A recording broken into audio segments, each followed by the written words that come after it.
Everyone see the PowerPoint and hear me? Yes. Okay, Yes. great. Okay, I will get started then.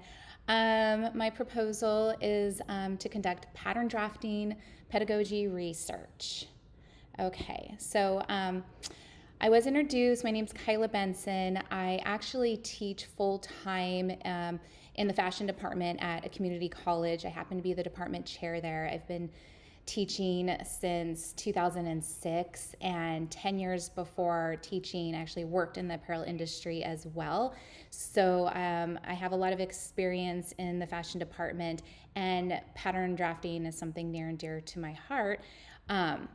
So I chose pattern drafting as our topic, and it is an essential skill for fashion students. However, there is also a need to improve pattern drafting pedagogy at fashion colleges, which we'll dive more into during the literature review as well. And just to throw in a curveball, there is now new 3D pattern drafting technology available as well. This is a new tool.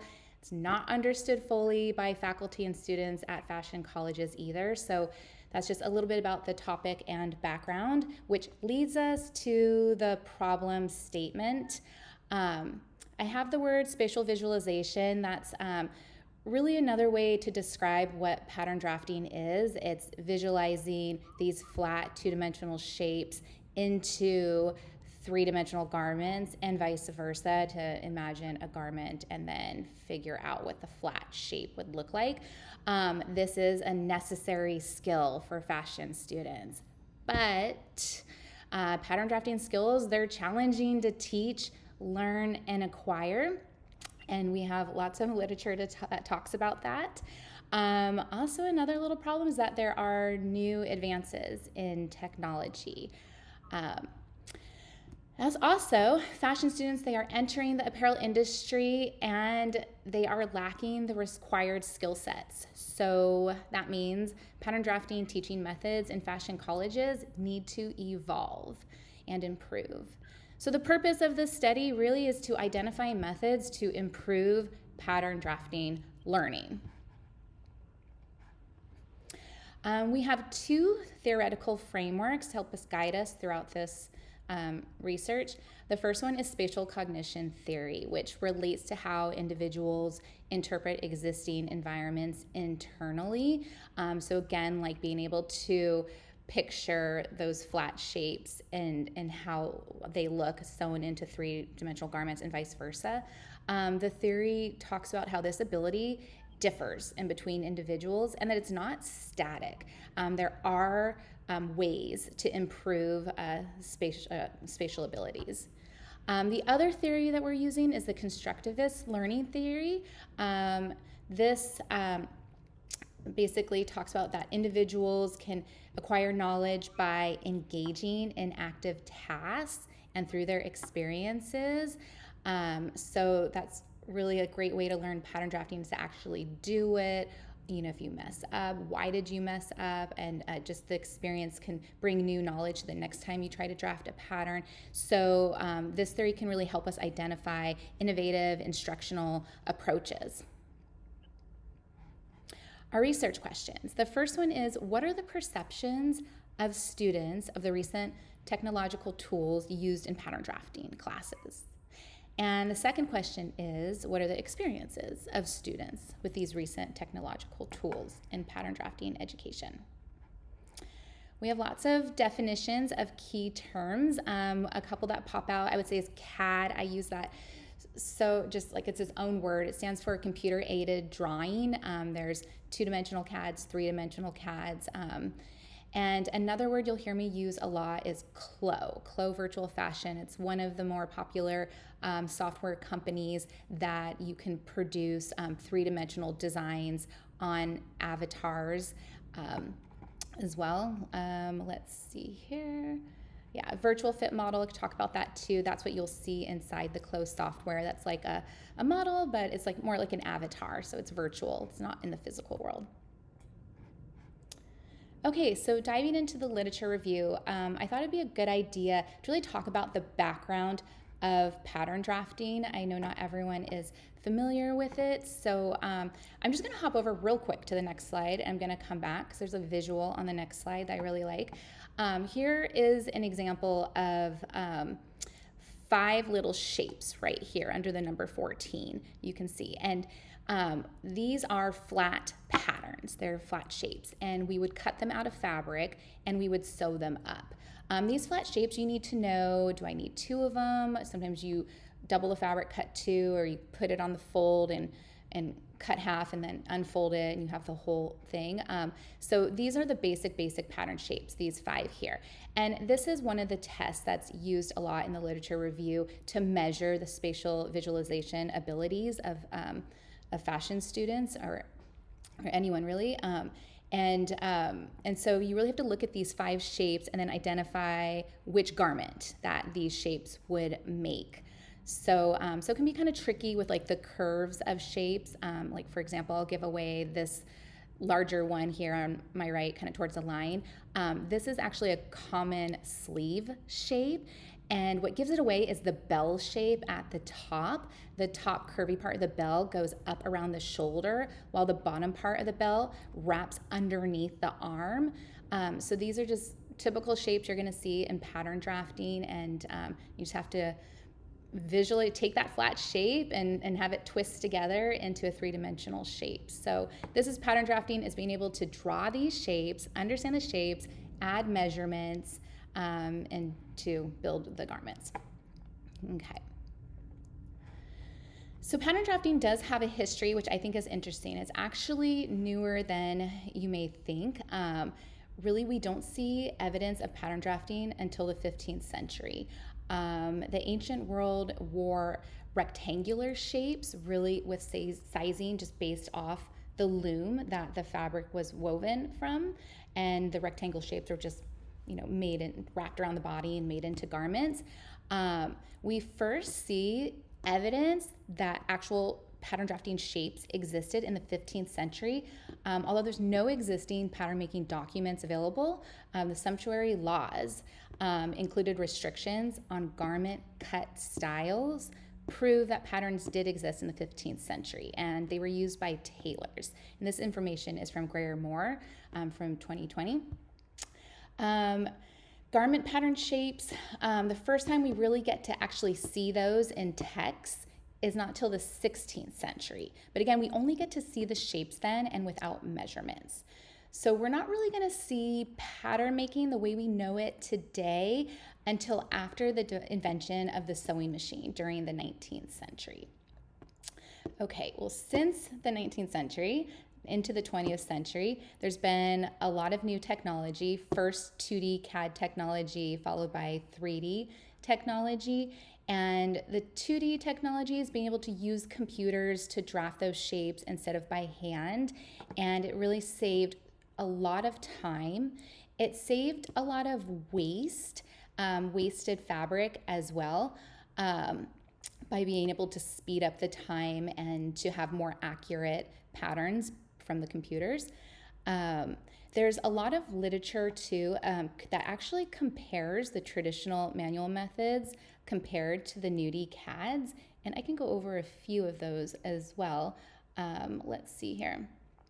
Janoska from 2021 really talks about how the software, this is for 3D software actually, how it eliminates waste in time because now your first fitting can be completed with the software. So you're saving transportation time, you're not wasting fabric, and it just happens a lot quicker.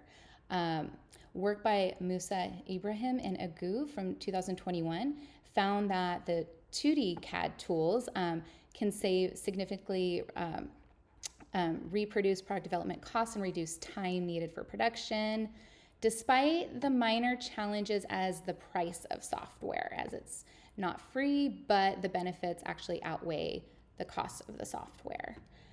Papa Cristo and Belize from 2017 collected qualitative interviews from 43 fashion professionals familiar with the supply chain, and they strongly believe that 3D virtual garment avatar technology have the potential to address sustainability issues in the fashion industry by reducing sample waste and by also being able to manufacture with much shorter lead times. That way we know what's going to sell. We're not trying to guess a year or 2 years in advance and being stuck with leftover inventory. But this work does fail to include discussion on how 2D and 3D CADs are addressed in fashion education. Okay, let's see here. There's also work about how the 2D and 3D, they really not only save time, but they save convenience and storage. It used to really take closets full of patterns to hold all the patterns and then to move it around. So it really simplifies transportation as well, and ensures accuracy too. So let's see here. Okay. So there's many studies that really do compare the manual and 3D that I wrote about in my paper, and although all of them agree that you save time, it's more sustainable, things like that, the other issues do pop up, like there's a lack of CAD operators. More colleges need to train the incoming workforce in this software. So that's a problem that arises from the new technology. Okay, so the literature review, many studies refer to what's I call the ASVT. It stands for Apparel Spatial Visualization Test. And it's an old test. It was developed in 1999. There's actually many tests that measure spatial visualization skills, including a paper folding test. That's also very common. But this test really targets the fashion industry, fashion students, garments, obviously. And it's 20 questions. This is a sample of number 14. It was developed by Workman et al. And I actually reached out to Dr. Workman, and she shared the entire test with me. So it was really exciting to actually get a human-to-human interaction. She also shared some articles that she wrote, gave me permission if I wanted to use the test. So that was kind of exciting because, like I said, you'll see throughout the literature review, many studies refer to this test to measure if spatial visualization skills were improved throughout their study based on different learning techniques that they are using. So how can we improve spatial visualization skills, which really is synonymous with pattern drafting? So there's many studies that talk about that, spatial visualization skills are improved after completing apparel training from fashion colleges. Great, that makes sense. You should be able to go to school and learn and get better at visualizing the construction of garments. How these studies measure it is with the ASVT test, and classes that improve the scores include pattern drafting, sewing, as well as illustration. Let's see here. 3D methods have also shown to improve spatial visualization skills. But if you notice, my references I cited are kind of old, 2013, 2020, 2019, when really the 3D in the apparel industry, you don't really start seeing it until about 2020. So why are these studies old? And the reason why is because the fashion industry is not the only industry that's trying to improve spatial visualization skills. Let's see here. This first study by Janos and Gula from 2019, they found that first grade engineering students using 3D CAD improve spatial skills. Diri and Kaluklu from 2020 found that ITS, Information Technologies and Software students, taught with 3D CAD applications tested higher on a spatial visualization post-test than students taught with flat methods. And Cheng from 2013 researched students creating chairs and found that 3D tools can improve students' spatial visualization skills in other disciplines besides fashion, which I think is exciting. I think fashion, we're a little bit behind with the 3D technology, so it's kind of neat to refer to literature of other disciplines that are already testing out 3D and how it can really help students learn.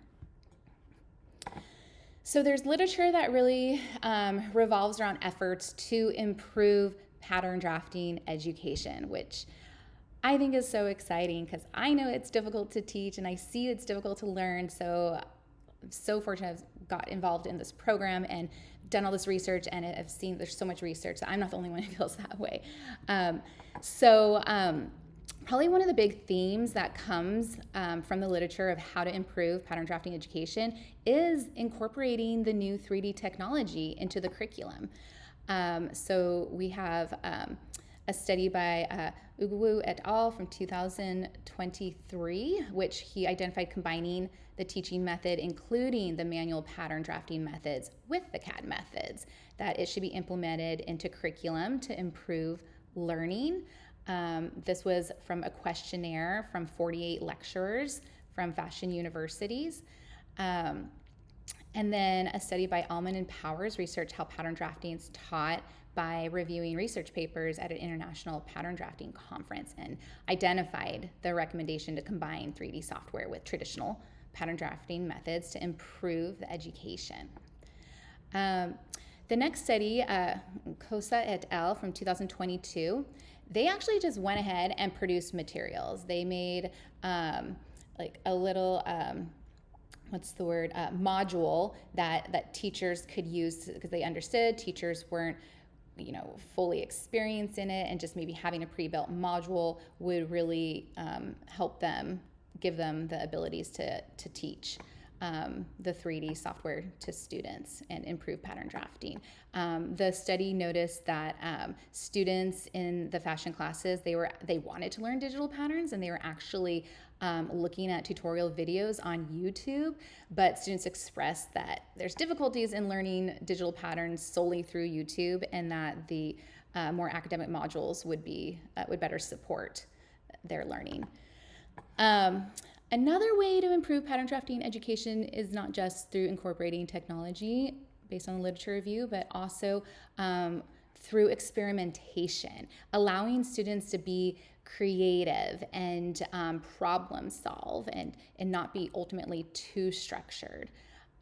Let's see here. One of the studies from 2022 by Val Nornha et al. It's called Failed Expectations, Successful Disruptions, Experimenting Pattern Cutting from a Student-Centered Learning Perspective. And it's over a few weeks, they let students just basically pin fabric to dress forms, and just be creative and try different techniques. And if it didn't work, have some reflection. Why didn't it work? Try again. And they notice an increase in creativity and learning through that experiment. So the theories from the literature review, really again, spatial cognition theories, how students interpret the existing environments internally. Different studies that really talk about that is just pattern drafting in general is a method to visualize flat shapes into three-dimensional garments. The ASVT test is a tool to measure different people's levels of spatial visualization, whether it's lower or high. And then there's many studies that talk about that apparel training improves the spatial visualization skills. And there's also many studies that talk about how 3D as a new tool improves those skills as well. And then, there we go. We'll see constructivist learning theory was also used throughout the literature review, really discussing how learners construct individual knowledge by engaging in active tasks and assimilating prior knowledge and experiences. So I would say the studies that really talked about using experimentation and creativity to learn really support the constructivist learning theory. Okay, so qualitative research method was selected for this study. Data will be collected from individual experiences to bring new insight into the experience of learning pattern drafting. User experience data will be limited to the experiences obtained during the previous 4 years, since 3D technology is relatively new. The qualitative method was chosen for the study because research in pattern drafting with 3D technology is relatively new, and the qualitative model will allow for exploratory analysis to identify a deeper understanding of participant experiences with recent pattern drafting classes. We'll be using qualitative interviews and a focus group to capture participants' experiences and provide a more comprehensive understanding of the research problem. Basic qualitative design was chosen for this study because phenomenology, case study, and observational research wouldn't capture the entirety of the phenomenon being explored. Basic qualitative research design collects subjective reports of experiences, including opinions and beliefs. Work by Percy et al. From 2015 suggested that a researcher should consider basic qualitative design when studying participants' subjective view of an experienced event instead of an inner explanation of the participant's experience. Basic qualitative design is proper when the researcher has an existing body of knowledge regarding a specific topic but wants to provide descriptions from the view of the participants. Prior pattern drafting studies align with reports that pattern drafting is challenging, it's hard to learn, but more data is needed from the opinions and experiences of participants to enrich the body of research. Phenomenology that seeks to understand user experiences, and although we seek to understand user experiences during a pattern drafting class and pattern drafting learning, ultimately our goal is to change and improve the experiences. So to get perspectives on how to improve and what works well. We also considered doing a case study for this project, really studying one of my classes at the college I teach with interviews, a focus group, and observational research and artifacts. However, just the timing did not work out, and I was also just worried about the relationship with students knowing me as well. Okay. So purposive sampling will be used. We are looking for volunteers who have recently participated in a pattern drafting class at a college that was completed in the past 4 years. We'll be using that purposive sampling to identify volunteers. Let's see here. We'll be using a flyer to recruit volunteers, and we'll be posting the flyer to social media groups. I was actually really nervous about doing that. I just worry, oh goodness, we're living in a time where there's so much spam. How are people going to trust that this is an authentic research project? But I was pleasantly surprised. I've already got 6 Facebook groups, administrators that approved to post the flyer, and 1 Discord group. And one of the administrators even replied back. She said the study's a really good idea. Pattern making is something hard for many people, and it'd be great if they can overcome this problem. So I was really excited to see other people kind of latch on and support this project. So that was good news.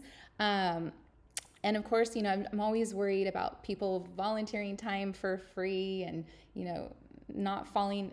worried that they're falling into some sort of spam trap. So if we do have a problem recruiting enough volunteers, we'll also use snowball sampling as well, so that interested participants can maybe recommend other people they know that would qualify.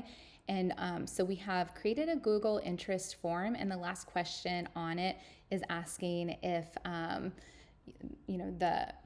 the volunteer knows of anyone else that would qualify, and if they do, if they could go ahead and share this link, the interest link, with that person. Okay, so the qualitative researcher seeks to understand a specific experience instead of correlating or drawing patterns between experiences. So therefore, we really only need a small sample size of participants. Our study is planning on 15 participants in total that will all be interviewed, and then 5 of the interviewees will be then selected for the focus group. We will be using structured interviews with Zoom and audio-visual recording. Participants will discuss the experiences of the new technological tools used in their pattern drafting classes, which relates to research question 2. I have planned for open-ended questions, including opinion questions, comparative questions as far as using the new tools versus the older manual tools, and then knowledge-based questions, like how do these participants feel like how well they learned pattern drafting. To develop the questions, I did rely on my topic of pattern drafting, since I have been teaching pattern drafting for almost 15 years now.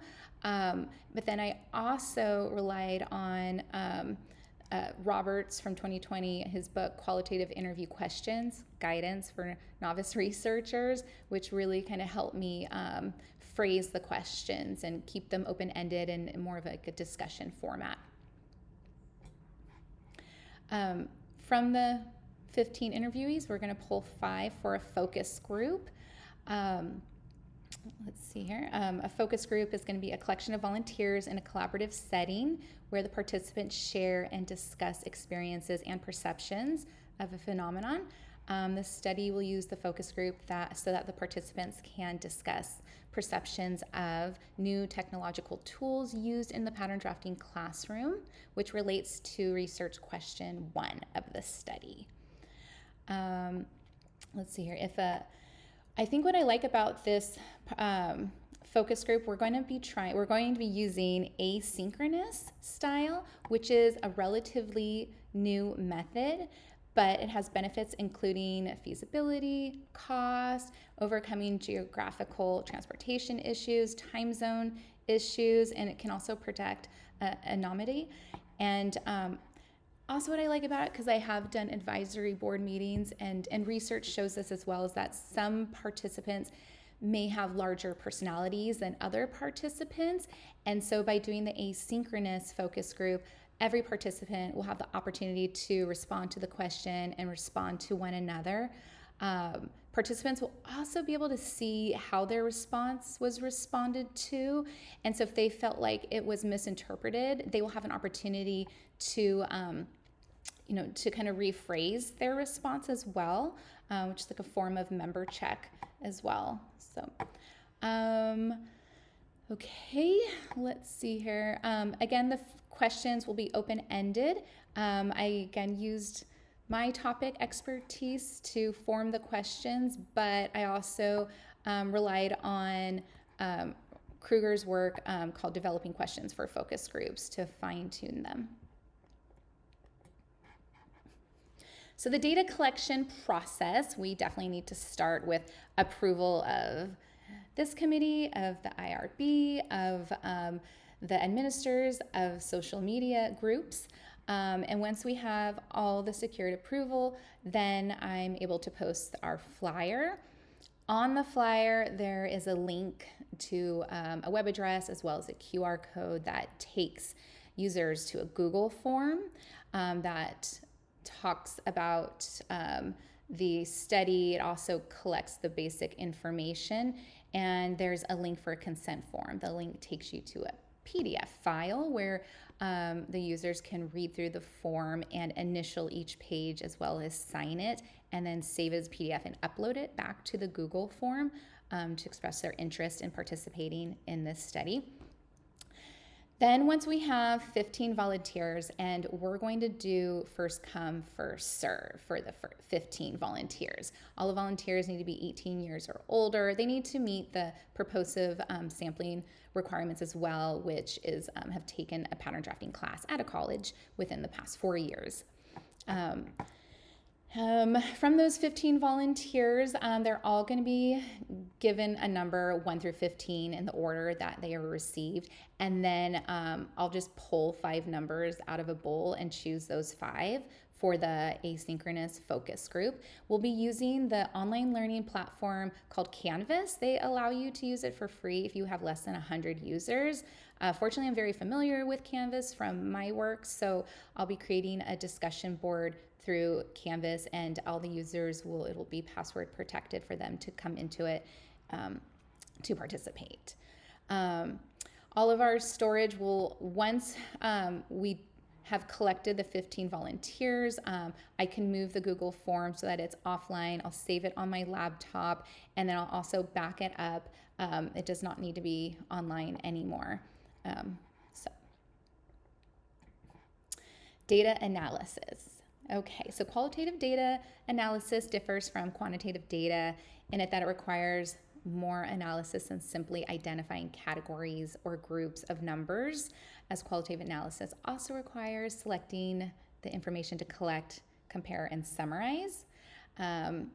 So thematic analysis is a method to organize data by identifying patterns and themes to uncover the meaning of the qualitative data. Okay, so this may include predetermined themes. They can originate from concepts identified in the research questions. For example, one of the research questions of the study proposes that obstacles exist in pattern drafting learning, is outlined by the literature review. Let's see here. And then theoretical analysis may use some predetermined themes, but is also open to new unidentified emerging themes, which I think is especially important for this study because since 3D technology is a new tool, there may be new themes that really I'm not aware of since I haven't been in a fashion college trying to learn pattern drafting in decades. Then we'll use the 6-step thematic analysis method by Braun and Clark. We will start with first cycle coding, and we'll use attribute, structural, process, and descriptive coding methods as outlined by Saldana from 2021. We'll move on to second cycle coding, which will then employ pattern coding, which is coding the first cycle codes into emerging themes. The codes identified in the second cycle will produce and support a narrative or statement.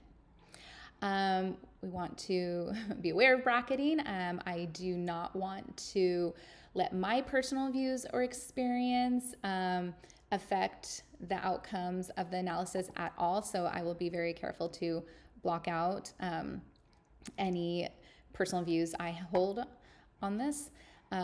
And then we are using triangulation. It exists when multiple data collection methods are used to compare results. So by having interviews and focus groups, we have multiple methods. Okay, so assumptions are the statements that are generally accepted as truths without providing supporting evidence. So I currently am assuming IRB permission will be granted. I'm assuming this will all work out well because participants will be willing to volunteer without anything in exchange like money or gifts. Also, it's assumed that pattern drafting education is assumed to increase spatial visualization skills based off the literature. Some limitations of this study. This can be unforeseen weaknesses or shortcomings that can happen any point in the study that may impact the results. So possibly one is I'm not collecting demographic backgrounds of participants. I won't know if everyone's from the same background. That part I'm not controlling at all. There could possibly be low response rates by volunteers. And it's also important to note that this is my first time conducting a research study, so I need to be aware of that and really reach out to my chair and other supporting members to ensure my success. So boundaries provided by the researcher are referred to as delimitations. So I would say boundaries of this research study is the time frame. We are really only looking to find volunteers from the last 4 years. We are also requiring that volunteers have participated in a college class. They didn't just watch videos on YouTube to teach themselves how to draft patterns. We are also using a narrow focus on subject matter, which is specifically a pattern drafting class. We're not including all fashion classes. Okay, so some reliability and validity is, it's important to keep in mind an equitable relationship to avoid power influences over participants. Since I am used to being a teacher, I want to make sure I don't treat any of the participants like students. Interviews will be recorded and transcribed using Zoom software. Aside from the digital transcripts, member check is another strategy to validate the accuracy of the qualitative data collected.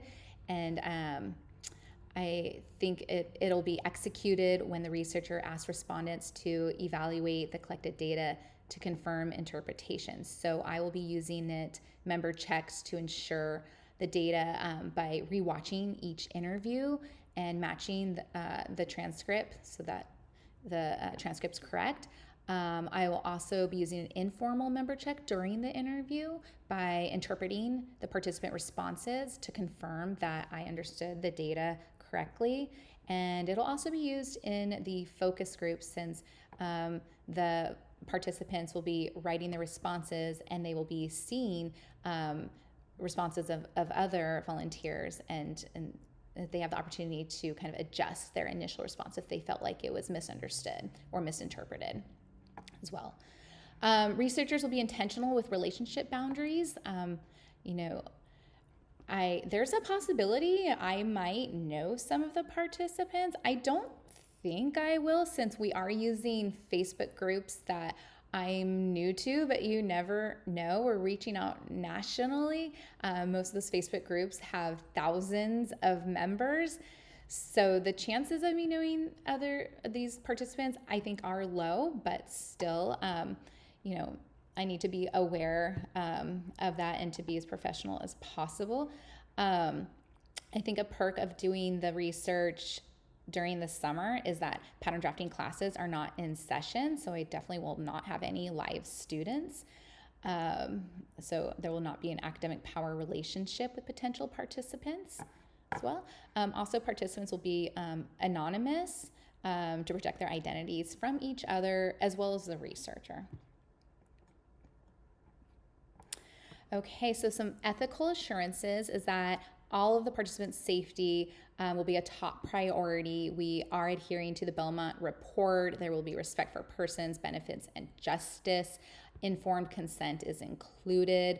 On the informed consent is an assessment of the risks to each of the volunteers as well as the benefits, or lack of benefits, like no money or gifts. With the regulation, let's see here. We will be abiding by regulation. I have gone through the CITI program completion, and the informed consent will include that that each volunteer, we're going to keep it confidential. The information will not be saved online. It will be moved to my computer. That we will keep their identity anonymous as well. And but there are always, there's a chance that it can be leaked. So we want to make sure that all the volunteers understand that and they have the right to not participate anytime that they decide they change their mind. That's absolutely fine. Okay, and then we'll also be using the IRB board approval with the pre-proposal defense, proposal defense, and as well as post-proposal defense. This topic was actually approved almost a year ago by the dean in August on the 31st. And yes, let's see. Okay, well, I guess that completes my presentation. Are there questions from the committee that I can address?